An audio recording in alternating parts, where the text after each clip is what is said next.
La situazione è grave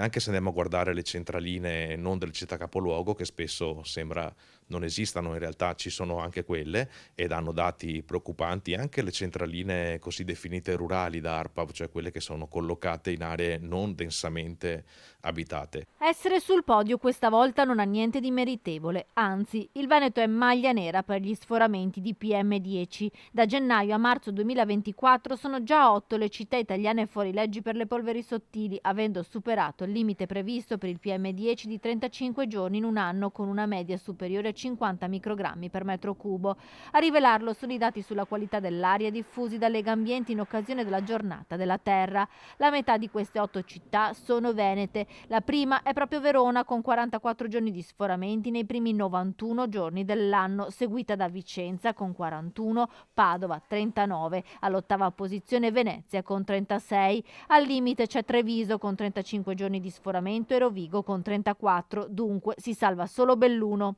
Non possiamo affidarci ovviamente al meteo, alle condizioni di pioggia piuttosto che di neve per essere felici, ecco, tirare un sospiro di sollievo. Purtroppo la qualità dell'aria migliora troppo lentamente rispetto alla condizione orografica di questo territorio che chiaramente mette in difficoltà i cittadini per l'aria che respirano e serve quindi agire non solo sul meteo, perché non dipende da noi, ma agire su tutte quelle fonti di inquinamento che possiamo normare, ripeto, partendo dal traffico urbano che ovviamente va ridotto, incentivando la mobilità ciclabile, le zone 30, le strade scolastiche, piuttosto che il trasporto locale che deve essere supportato adeguatamente. A Venezia, Padova e Verona ci sono state anche giornate in cui lo sforamento ha raggiunto una quota doppia rispetto ai 50 microgrammi per metro cubo. Purtroppo è un miglioramento troppo lento, non possiamo cantar vittoria, insomma, se respiriamo,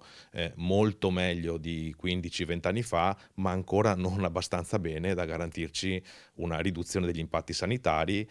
che ovviamente gravano sulla nostra salute, sull'aspettativa di vita, ma gravano anche sui costi che andiamo a sostenere come cittadini, perché i costi sanitari in capo, alle regioni, ovviamente ai territori, sono costantemente in aumento per tutti i danni correlati all'esposizione agli inquinanti atmosferici. A Milano, intanto, il vertice dei sindaci della pianura padana ha firmato un patto per la qualità dell'aria che parte da un assunto essenziale: respirare un'aria pulita è un diritto fondamentale di tutte e di tutti. Nel documento i sindaci chiedono al governo di rendere disponibili con urgenza investimenti dedicati a ridurre l'impatto sull'ambiente dei trasporti di persone, merci e delle attività agricole e industriali. Per i sindaci che chiedono un intervento anche dell'Europa, servono investimenti anche per il sostegno al trasporto pubblico locale, per la transizione a mezzi elettrici e per incentivare la sostituzione delle caldaie per l'efficientamento energetico delle abitazioni.